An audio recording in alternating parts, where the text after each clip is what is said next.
नमः शिवाय। श्री महालक्ष्मी नमः। नमो भगवते वासुदेवाय। जय मां सरस्वती। जय श्री कृष्ण। राधे राधे। 28 तारीख मंगलवार का दिन और इस दिन बन रहा है एक बेहद दुर्लभ और चमत्कारी संयोग। वैशाख मास के शुक्ल पक्ष की द्वादशी, जिसकी इतनी अद्भुत महिमा है कि अगर आप इसे जान लेंगे तो इस व्रत को किए बिना रह नहीं पाएंगे। शास्त्रों में इस पवित्र द्वादशी को परशुराम द्वादशी के नाम से जाना जाता है और इस बार साल 2026 में इसी दिन बन रहा है भौम प्रदोष व्रत का दिव्य संयोग। मंगलवार का दिन और प्रदोष व्रत यानी यह संयोग अपने आप में अत्यंत शक्तिशाली और फलदायी बन जाता है। अब सवाल यह है, इस दुर्लभ अवसर का लाभ हम कैसे लें, कर्ज से मुक्ति कैसे पाएं और करोड़ों गुना पुण्य कैसे अर्जित करें? इन सभी प्रश्नों का उत्तर आपको मिलेगा एक पौराणिक रहस्य में छिपी हुई उस कथा के माध्यम से। तो ध्यान से सुनिए, क्योंकि यह सिर्फ एक कहानी नहीं बल्कि आपके जीवन को बदलने वाला ज्ञान है।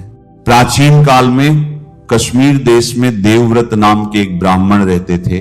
उनकी एक सुंदर कन्या थी, उसका नाम था मालिनी।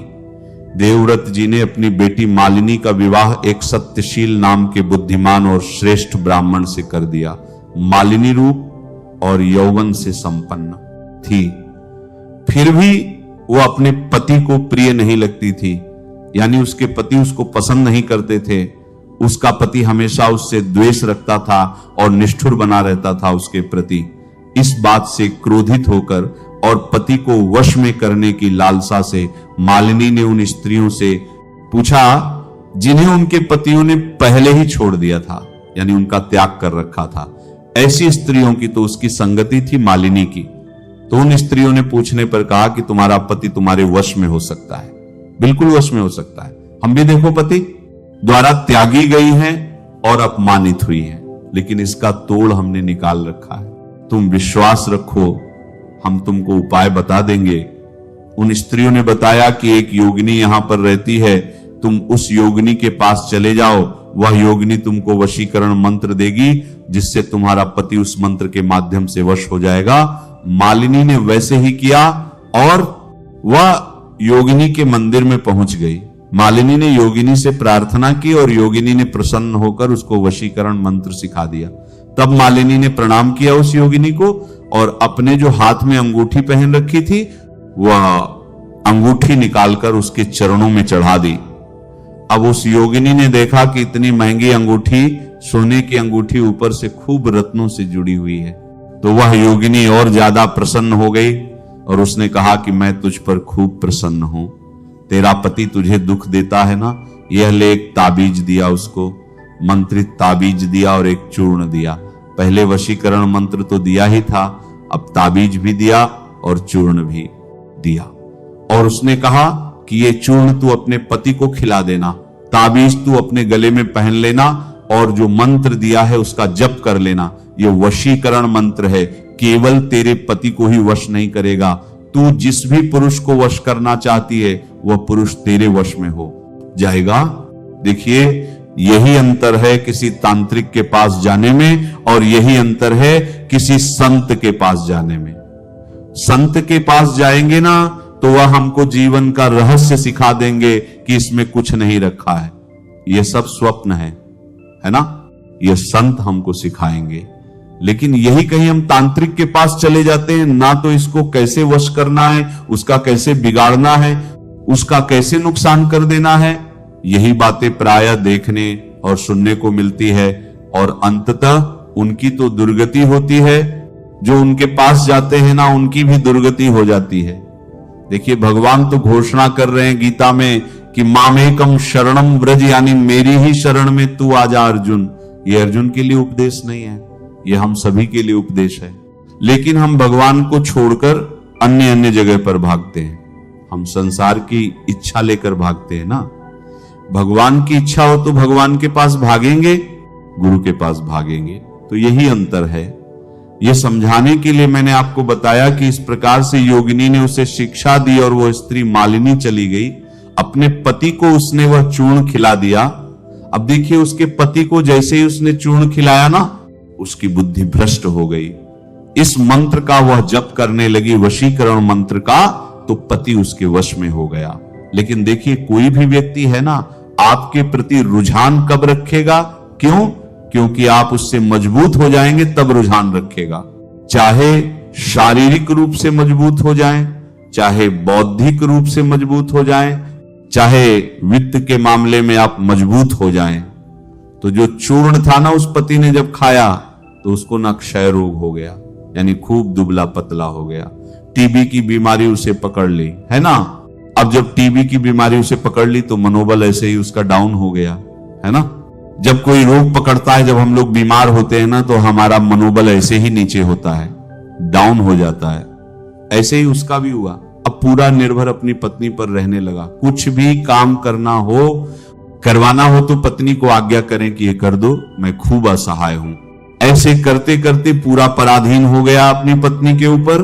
अब उसके पति का शरीर तो खूब कृशकाय हो गया, पतला दुबला हो गया। जो पहले खूब सुडौल और सुंदर दिखता था, अब वो उतना सुंदर नहीं दिख रहा था। तो क्या किया? मालिनी के पास तो वशीकरण मंत्र था ही, तो अन्य नगर के जो अच्छे अच्छे सुंदर युवक थे उनको भी वश करने का इस मंत्र से इसने प्रयास किया, और वह युवक सब वश में आए भी उसके। ठीक। अब एक दिन इसका पति कहता है, मालिनी का पति कहता है कि यदि मेरा ठीक से इलाज नहीं हुआ तो मुझे लगता है कि मेरे प्राण छूट जाएंगे। यह सुनकर ना मालिनी खूब घबरा गई। घबरा क्यों गई? इसलिए नहीं कि मेरे पति से वियोग हो जाएगा, मेरा नहीं, इसलिए नहीं घबराई थी। वह यह सोच सोच कर घबराने लगी कि यदि मेरे पति का शरीर नहीं रहेगा तो मुझे इस श्रृंगार से समाज वंचित कर देगा, है ना। देखा होगा आप लोगों ने विधवा को कैसे वस्त्र पहनने पड़ते हैं।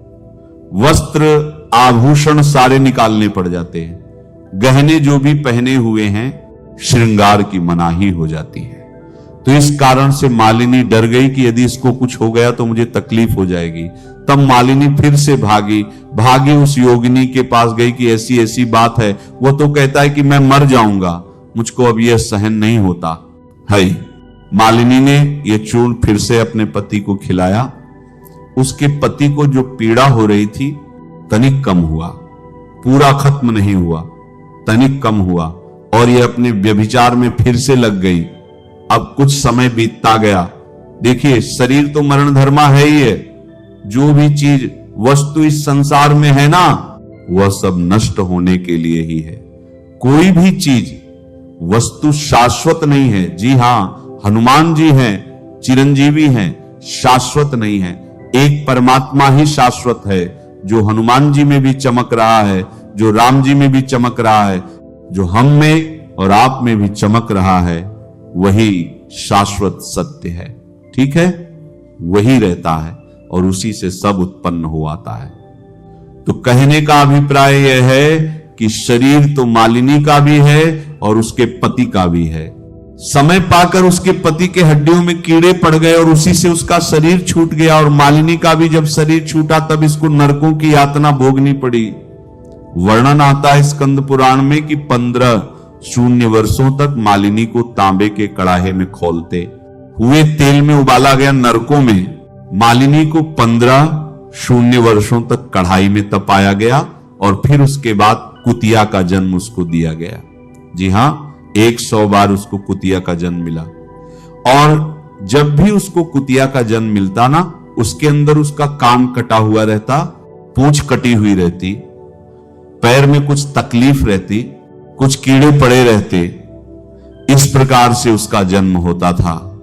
खूब कष्ट भोगती रही वह। फिर आखिरी में वह कनकटी नक्कटी कुतिया बनकर फिर से पैदा हुई एक ब्राह्मण के दासी के यहां पर। ब्राह्मण का नाम था पद्मबंधु। यह नाम आप लोग याद रखना, ठीक है। पद्मबंधु ब्राह्मण के दासी के यहां पर इस कुतिया का जन्म हुआ, और वो कुतिया वहीं पर रहने लगी। 30 वर्षों तक वो कुतिया उसी अवस्था में रही। सिर पर कीड़े पड़े हुए हैं, कान कटे हुए हैं, पूंछ कटी हुई है, हाथों में पैरों में यहां तक कि उसके योनि में यानी मूत्र द्वार में भी कीड़े पड़ गए थे। ऐसे कुतिया ने 30 वर्ष तक वहीं बिताया। देवश कुछ कर्मों का फल रहा होगा, कभी उसने किसी जन्म में थोड़ा सा सत्कर्म किया होगा, तो उसी सत्कर्म के प्रभाव से क्या हुआ कि वैशाख मास के शुक्ल पक्ष की द्वादशी पड़ गई और इस दिन पद्म बंधु के पुत्र गए थे नदी में स्नान करने। सूर्योदय से पहले स्नान करके वापस लौट रहे थे। रास्ते में तो कीचड़ लग ही जाता है पैर में। पहले तो डामर के रोड नहीं हुआ करते थे ना, मिट्टी हुआ करती थी।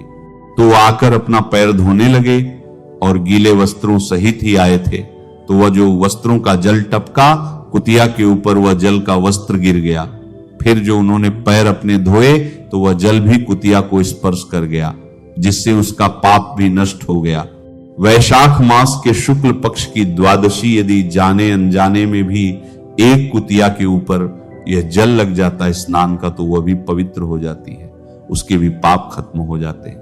तो यहां पर जानबूझकर जो करे, जो समझकर करे कि हम द्वादशी का स्नान कर रहे हैं प्रातः सुबह उठकर सूर्योदय से पहले, तो उसकी कितनी अच्छी सद्गति होगी। जब कुतिया के तनिक पुण्य बढ़े तो पहले के जमाने में ऐसा हुआ करता होगा कि पशुओं की भाषा मनुष्य समझ लेते होंगे। वह कुतिया कहती है कि हे मुने, मेरी आप रक्षा करो, और उसने अपने पूर्व जन्म की सारी बात सुना दी। किसको सुना दी? पद्म बंधु के पुत्र को सुना दी। ठीक है। और आगे कुतिया कहने लगी कि यदि आज आप मेरे सामने दृष्टि पड़ने पर भी मेरा उद्धार नहीं करेंगे तो मैं फिर से उसी घृणित और यातना से भरी योनि में पड़ूंगी, यानी फिर से मेरा जन्म कुत्ते का ही होगा अगले जन्म में। इसलिए हे ब्राह्मण देवता, हे संत पुरुष, आप मेरा उद्धार करिए। कैसे उद्धार कर सकते हैं आप? कि आपने जो इस द्वादशी का, वैशाख मास के शुक्ल पक्ष की द्वादशी का व्रत उपवास किया है, जो दान पुण्य किया है, सुबह जाकर स्नान किया है, उसका आप व्रत का जो पुण्य है मुझे अर्पित कर दीजिए। उस पुण्य के प्रभाव से ही मेरे इस योनि से मुक्ति मुझे मिलेगी, ऐसे कुतिया ने प्रार्थना की। उसने खूब सारा संवाद कहा है शास्त्रों में, खूब सारा वर्णन है, मैं आपको छोटे से मैं बता रहा हूं। तब पद्म बंधु जी के पुत्र ने कहा तिरस्कार करते हुए कि जा कुतिया, मैं तुझे दूंगा अपना पुण्य। तो वह पुण्य भी नष्ट हो जाएगा, क्योंकि गटर में डाला हुआ खीर खाने योग्य नहीं रहता। तू नाली है, ऐसे गटर शब्द का उपयोग नहीं हुआ है। मैंने आपको समझाने के लिए बताया कि तू नाली है। नाली में डाला हुआ कोई भी अच्छा व्यंजन शुद्ध नहीं रहता खाने के लिए, इसीलिए मैं तुझे अपना पुण्य नहीं देने वाला, यहां से चली जा। अब इतना सुनकर वह कुतिया और जोर जोर से चिल्लाने लगी, क्रंदन करने लगी कि मैं आपके द्वार की झूठी रोटी खाकर बड़ी हुई हूं, मेरा जन्म भी आपके द्वार पर ही हुआ है। यदि हे ब्राह्मण देवता आप मेरा उद्धार नहीं करेंगे तो और कौन करेगा? और ये शास्त्र तो कहते हैं कि अपने दरवाजे पर बैठे हुए पशु पक्षियों के उद्धार का भी हमको सोचना चाहिए। ऐसे खूब वह संवाद करने लगी, खूब क्रंदन करने लगी। फिर भी पद्मबंधु के पुत्र नहीं माने। लेकिन पद्मबंधु जी अंदर घर में बैठे बैठे ये सब सुन रहे थे। बाहर आए पद्मबंधु और उन्होंने कुतिया से पूछा कि तुझे क्या चाहिए। तब कुतिया ने उनसे भी ये सब कह सुनाया। कुतिया कहती है कि द्वादश्याम उपवासेन त्रयोदश्याम तु पारणात यत् फलम स्यात्। हे ब्राह्मण देवता, मुझे वही फल चाहिए जो आप द्वादशी को व्रत करेंगे, त्रयोदशी में पारण करेंगे, जो आपने स्नान किया है उसी का मुझे बस पुण्य फल चाहिए और कुछ नहीं चाहिए। यत् फलम, और इसी से मेरी निश्चित ही मुक्ति हो जाएगी। हे दीनवत्सल, देखिए कुतिया कह रही है। कुतिया को इतना ज्ञान है, कहीं ना कहीं उसने सुनी होगी, उसको जानकारी होगी।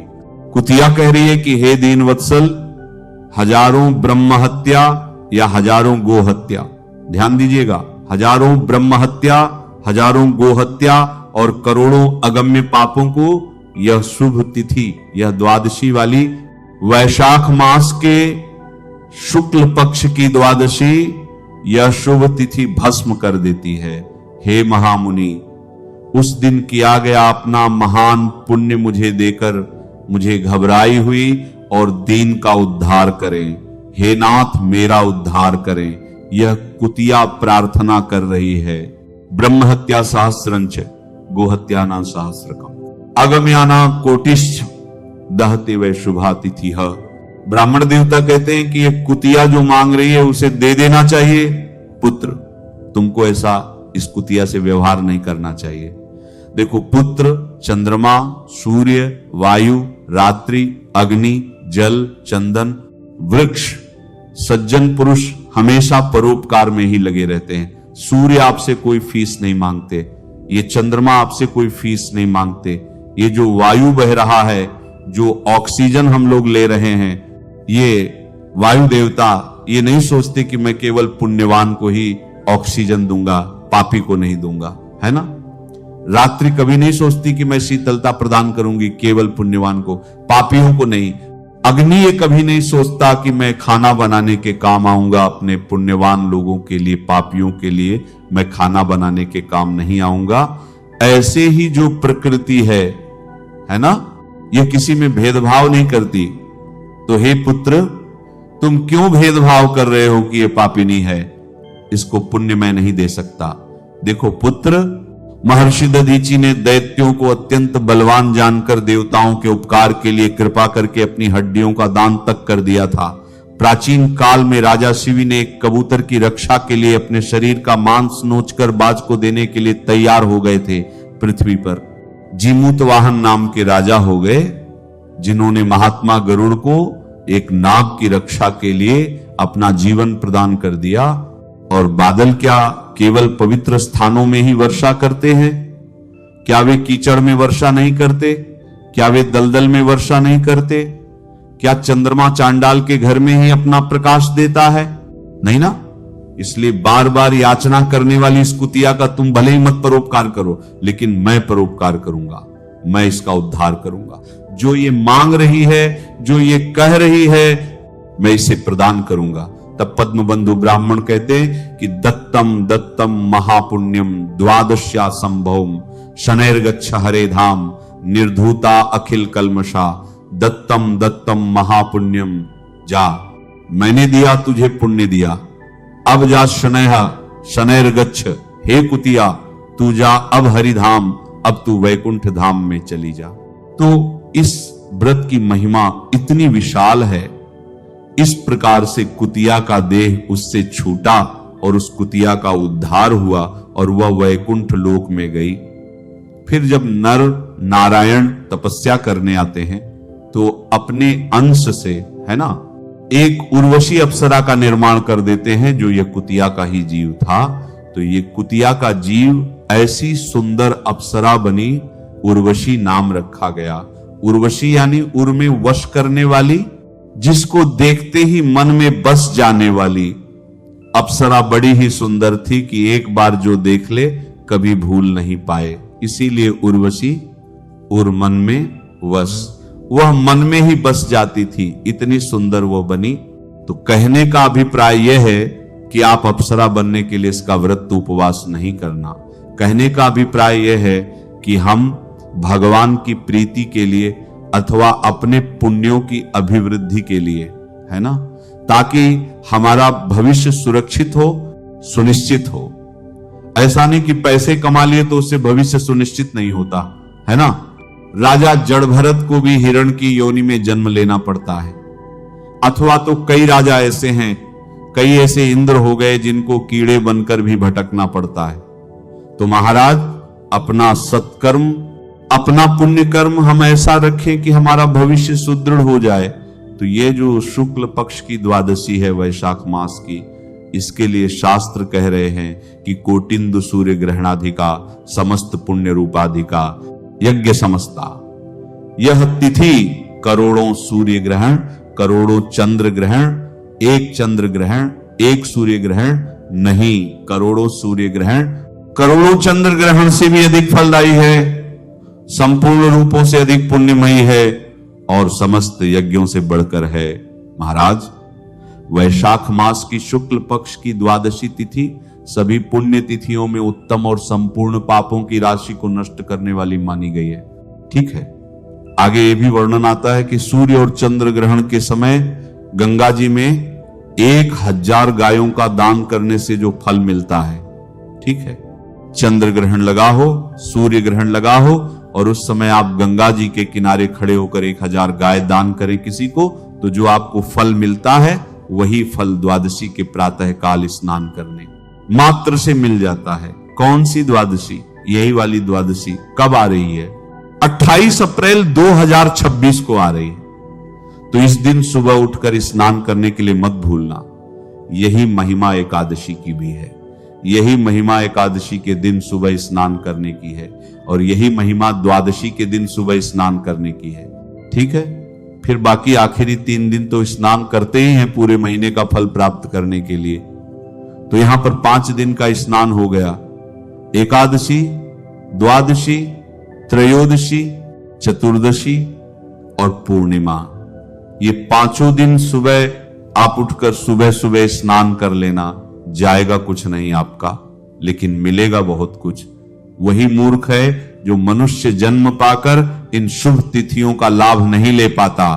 अब आखिरी बात जो मुझे स्मरण में आ रही है, ये स्कंद पुराण में ही आपको मिल जाएगा कि इस शुक्ल द्वादशी के दिन जो व्यक्ति अन्न दान करता है ना, तो उसको एक एक दाने में करोड़ों करोड़ों ब्राह्मणों को भोजन कराने का पुण्य मिल जाता है। आपने एक मुट्ठी अन्न दान किया है ना, या एक अंजलि अन्न दान करते हैं, चाहे पका अन्न करिए चाहे कच्चा अन्न करिए, ठीक है, दोनों ही चल जाएगा। तो जितने आपने अन्न के दाने दान किए हैं ना, एक एक दाना कितना पुण्य देगा?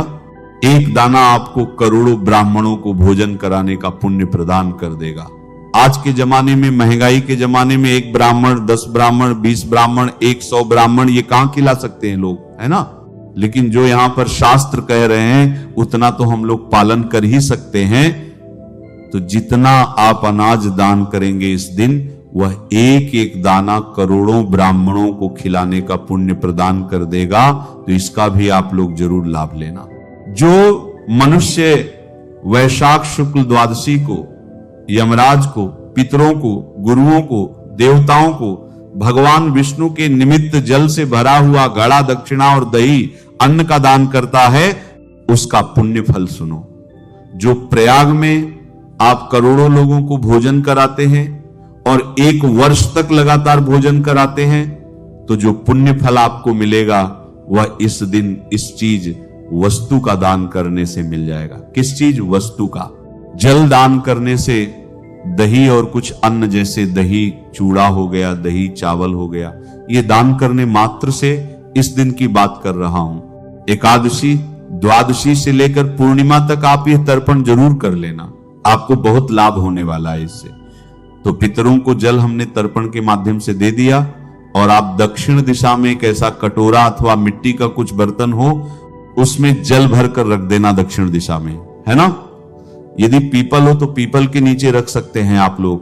तो इससे क्या है, पीपल के पास पितरों को, देवताओं को और भगवान को भी एक साथ जल अर्पित हो जाता है। उस जल का जब जीव जंतु पान करेंगे तो वह भी आपको पुण्यदायक होगा। गर्मियों का समय चल रहा है और ऐसा घड़ा मत लेना, ऐसा मटका मत लेना कि कोई जीव जंतु उसके अंदर जाकर फंस जाए, है ना। चौड़े मुंह वाला आपको बर्तन लेना है। घड़ा या मटका कहा गया है, तो सकरे मुंह का मटका लेते हैं ना, तो जानवर उसके अंदर गिरकर मर जाते हैं। ऐसे नहीं करना चाहिए, ठीक है ना। चौड़े मुंह का बर्तन लेकर वहां पर रखना चाहिए। और इसका भी आग्रह मत रखना कि हमको मिट्टी के ही घड़े का रखना है, ऐसा नहीं है। आप किसी भी धातु का, आज के जमाना बदल चुका है ना। कौन आजकल घड़ा बनाता है?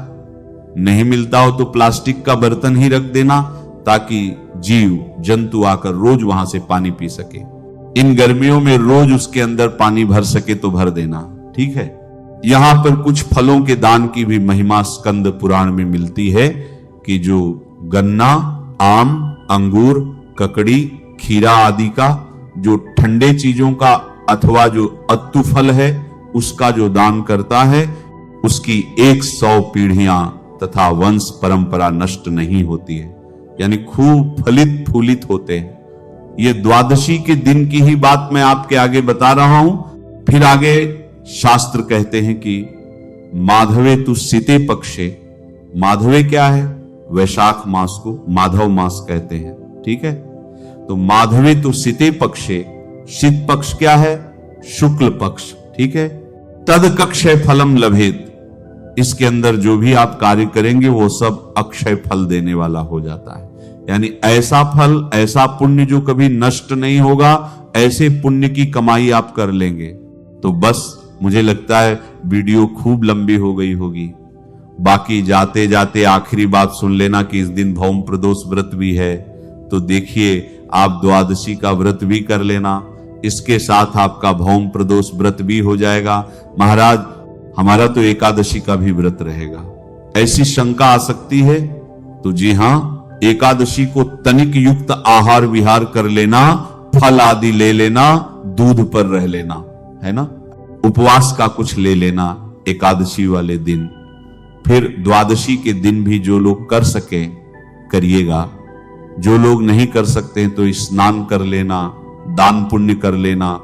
यदि आप लोग व्रत उपवास कर सकते हैं द्वादशी वाला, तो लाभ इसके अंदर यह है कि द्वादशी का तो व्रत होगा ही आपका, साथ में भौम प्रदोष व्रत भी शामिल हो जाएगा, तो दो लाभ आपको मिल जाएगा। पारण कब करना है आपको? द्वादशी वाला अथवा भौम प्रदोष वाला 6:51 के बाद आपको उसी दिन 28 तारीख को ही पारण कर लेना है, त्रयोदशी लग जाएगी उस दिन, ठीक है। फिर आपको भौम प्रदोष व्रत है तो सुबह में क्या करना, जिनके ऊपर सिर पर कर्ज हो वे लोग क्या करें कि एक लोटे में जल लेना, सिंदूर डालना, लाल पुष्प डालना और पृथ्वी देवी को वह जल अर्पित कर देना और प्रार्थना करना कि हे पृथ्वी माता, मुझे इस कर्ज से मुक्ति पाने का उपाय सुझाइए। दैवी सहायता मिलती है इससे, ठीक है। प्रदोष व्रत है तो शाम को तो पूजन करेंगे ही, शिव जी का पूजन कर लेना, भगवान विष्णु जी का पूजन कर लेना, खूब लाभ लेना,